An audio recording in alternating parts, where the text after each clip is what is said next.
With a unique blend of East and West, old and new, Hong Kong is a bustling cosmopolitan city that attracts many talented expatriates from the four corners of the globe.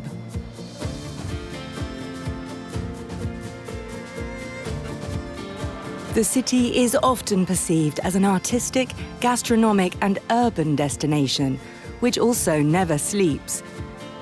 Yet a surprising side, with lush nature, country parks and mountains, is available to visitors.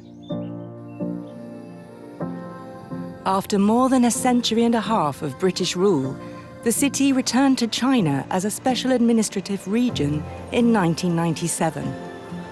While being a modern city, the vestiges of the past are still very much evident, notably in the double-deck trams that crisscross its streets.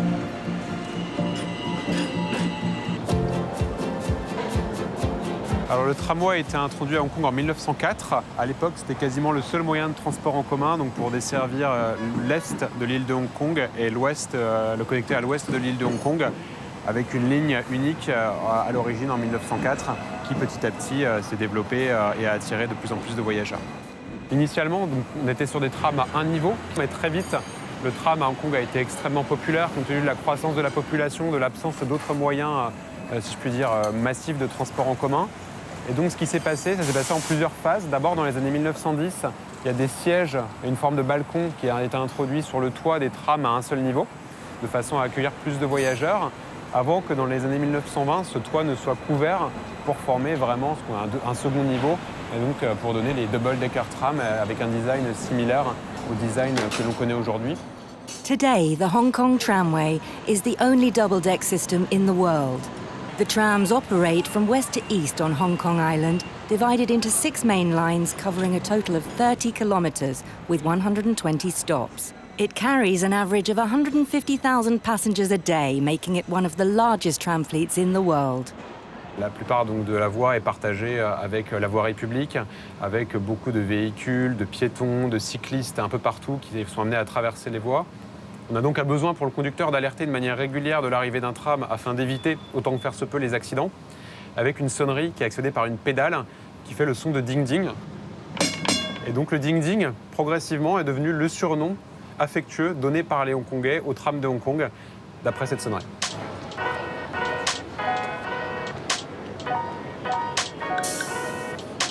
Hong Kong has seen a resurgence of art in recent years, with an influx and creation of local and international art spaces across the territory, particularly in and around the historic district. M+, for example, located in the West Kowloon Cultural District, is Asia's first global museum of contemporary visual culture, designed by the world-renowned architectural firm Herzog & de Meuron and inaugurated in November 2021. The M+ showcases works of various art forms, including visual art, design and architecture. So it's no surprise that Hong Kong is attracting more and more talent, like French artist Elsa Jean de Dieu. Donc là, on va mettre un petit peu d'épilation sur sa main et je pense que cette couleur, je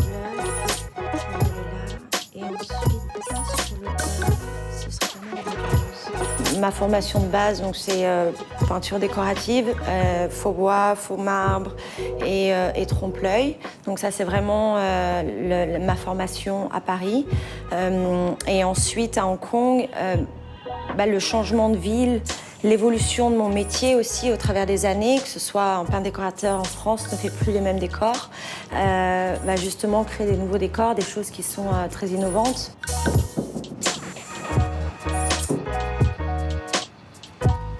Finalement, il y a un moment donné où je me suis dit quel est mon style. Donc, bien évidemment, j'ai développé mon style. Bien évidemment, je travaille beaucoup la matière, je travaille beaucoup la feuille de cuivre, la feuille d'or. Il y a des matières qui sont assez récurrentes, mais lors d'un projet, en fait, j'ai un client, une famille, la famille Off, qui m'a demandé de faire une peinture murale, donc street art, pour eux, pour leur restaurant, Umanota. Et donc, du coup, suite à ça, je me suis dit, tiens, c'est pas quelque chose que j'ai fait auparavant, je ne maîtrise pas les spray paints, mais je vais essayer, je suis artiste, donc après tout, je peux je peux réussir à faire autre chose que ce que je fais en intérieur. Je peux le faire aussi en extérieur. Et ça a été aussi le début d'une nouvelle aventure. Street art is becoming increasingly popular in Hong Kong. In every corner, in every alleyway, we find frescoes signed by famous artists and, of course, Elsa.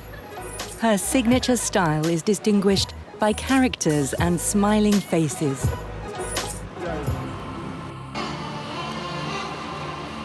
Hong Kongers have shopping fever, and it's contagious. With the largest concentration of shops in the world, open every day, open until late at night, even passing travellers find it hard to resist. À Hong Kong, les visiteurs s'attendent à ne trouver que des gratte-ciel, mais en réalité, au pied de ces bâtiments modernes, on va trouver tout un pan de la culture vraiment populaire que sont les marchés. Quel que soit le quartier où le touriste s'aventure, vous allez retrouver donc ces petits vendeurs qui sont très populaires au quotidien pour les locaux. Donc on va acheter des vêtements, de la nourriture, aussi bien de la viande, du poisson, des fruits et légumes, également des produits de médecine chinoise, des objets pour le culte. Donc c'est vraiment une expérience à ne pas manquer.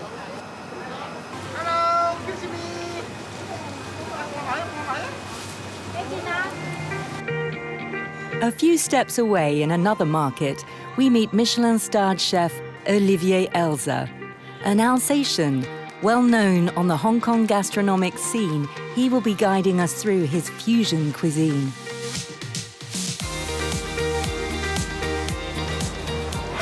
Hello. 哇，好靚啊！你好，老闆。奶茶。晒到屎，唔該。Enjoy. Thank you,老闆。Voilà, donc là, donc un lai cha, donc c'est un thé au lait. Moi, je demande sans sucre, parce que j'aime bien. Et donc ça, c'est le French toast. Donc ils appellent ça saido si, qui est en fait une origine de notre pain perdu. Et ils font leur version à eux. Et donc là, ici, c'est avec du peanut butter. Donc allez, c'est parti. Bonne dégustation. C'est moelleux, il y a du goût. C'est pas notre pain perdu en France, mais c'est une très belle version. Il y a une belle caramélisation, il y a du goût avec le peanuts, donc la noisette à l'intérieur. Avec le lait, j'adore, c'est super.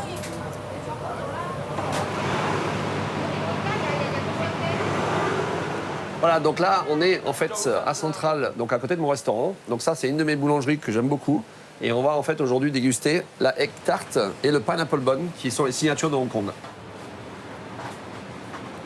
J'adore les egg tarts, c'est très connu ici, les gens ils adorent ça.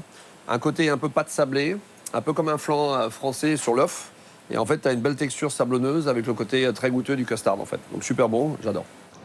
Allez Jonathan, comment ça va? All good? Good. Prêt pour aujourd'hui? Allez, on y va. Chef Olivier Elza runs 2 restaurants in Hong Kong, where he offers a new, lighter form of French gastronomy without being fusion.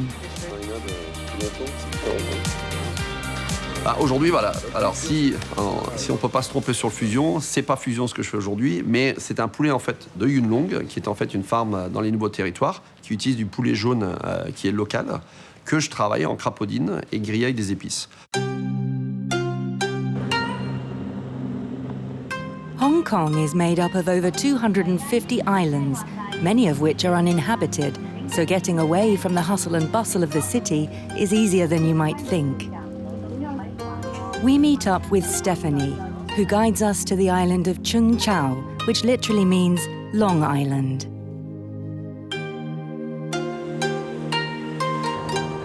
Donc Chung Chau, c'est une île qui fait partie des îles habitées du territoire de Hong Kong. Donc c'est une île qui est petite, qui fait 2,5 km², mais on a plus de 20 000 habitants. Mais néanmoins, c'est une île qui représente une diversité très riche et qui permet aux Hongkongais justement de s'échapper de la jungle urbaine et d'avoir à la fois la nature, les restaurants de fruits de mer, un petit peu d'histoire puisque nous avons un temple et une grotte. Donc c'est vraiment une escapade facile depuis la ville. En une demi-heure de bateau, on se retrouve ici, on est complètement dépaysé. Donc c'est très populaire auprès des locaux, mais aussi des touristes. One of the must-see sites for visitors is Pak Tai Temple. This temple was built in the 18th century by fishermen to honor the Taoist god Pak Tai, the god of the sea. Quelques années auparavant, en 1777, il y a eu une épidémie de peste et il y avait également beaucoup d'attaques de pirates. Et il se trouve qu'après avoir promené l'effigie de Paktai dans l'île, la peste s'est arrêtée et les pirates ont cessé d'importuner les villageois. Donc on a construit ce temple pour le remercier.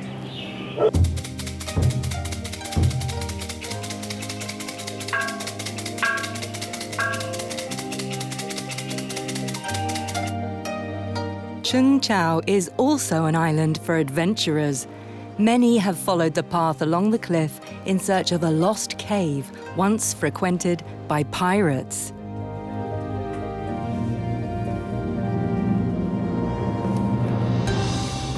Il s'agit ici de la grotte de Cheung Po Tsai, autrement dit Cheung Po l'enfant, qui est une des attractions les plus populaires de l'île.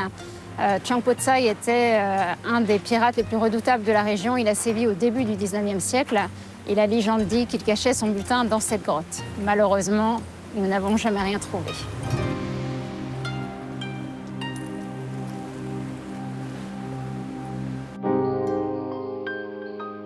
Rising 957 meters above sea level, often covered in clouds, Tai Mo Shan is Hong Kong's highest peak.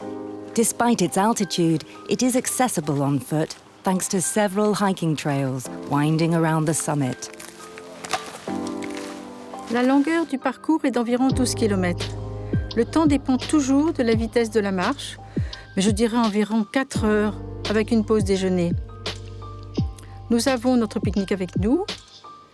La première partie est relativement facile, car c'est un mélange de routes pavées et de sentiers dans la forêt. La deuxième partie est sur le haut de la montagne, avec des hauts et des bas, sur des routes de sentiers réguliers, avec des roches et des pierres, pour finalement rejoindre la route principale et admirer une vue unique d'Hong Kong. Hiking in Hong Kong is the best way to walk off the beaten track. Between the world's megalopolis and nature's treasures, Hong Kong offers a multitude of outdoor places that are well worth the trip.